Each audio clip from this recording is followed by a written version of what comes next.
2015 group 2 notification పై Telangana high court కీలక తీర్పు వెలువరించింది. ఈ నోటిఫికేషన్ కు సంబంధించి 2019లో టీజీపీఎస్సీ ఇచ్చిన సెలక్షన్ లిస్టును హైకోర్టు రద్దు చేసింది. ఓఎంఆర్ షీట్స్ రీవాల్యుయేషన్ చేసి మళ్లీ సెలక్షన్ లిస్టు ప్రకటించాలని టీజీపీఎస్సీని హైకోర్టు ఆదేశించింది. 8 వారాల్లో తుది లిస్టు ప్రకటించాలని టీజీపీఎస్సీకి డెడ్ లైన్ విధించింది హైకోర్టు. గ్రూప్ 2 పోస్టుల భర్తీకి 2015లో టీజీపీఎస్సీ నోటిఫికేషన్ విడుదల చేసింది. 2016 నవంబర్లో రాత పరీక్షలు నిర్వహించి 2019లో గ్రూప్ 2 నియామకాలు చేపట్టింది టీజీపీఎస్సీ. అయితే 2015 గ్రూప్ 2 ఓఎంఆర్ షీట్ ట్యాంపరింగ్ జరిగిందని హైకోర్టులో పలు పిటిషన్లు దాఖలయ్యాయి. ఈ పిటిషన్లపై విచారణ చేపట్టిన తెలంగాణ హైకోర్టు తుది తీర్పును వెలువరించింది.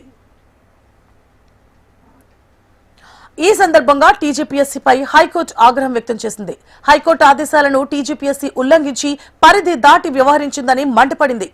వైట్నర్ దిద్దుబాటు ఉన్న జవాబు పత్రాలను మూల్యాంకనం చేయడంపై హైకోర్టు అసహనం వ్యక్తం చేసింది. ఓఎంఆర్ ట్యాంపరింగ్ జరిగినట్లు తెలిసినా జవాబు పత్రాలను మూల్యాంకనం చేయడం చట్ట విరుద్ధమని హైకోర్టు స్పష్టం చేసింది. సాంకేతిక కమిటీ సూచన ప్రకారం ఓఎంఆర్ షీట్లను రీవాల్యుయేషన్ చేయాలని ఆదేశించింది. అన్ని ఓఎంఆర్ షీట్లను పునఃసమీక్షించిన తరువాత కొత్త సెలక్షన్ లిస్టును సిద్ధం చేసి ప్రకటించాలని న్యాయమూర్తి జస్టిస్ నగేష్ భీమపాక స్పష్టమైన ఆదేశాలు జారీ చేశారు. 8 వారాల్లో తుది లిస్టు ప్రకటించాలని టీజీపీఎస్సీకి డెడ్ లైన్ విధించారు.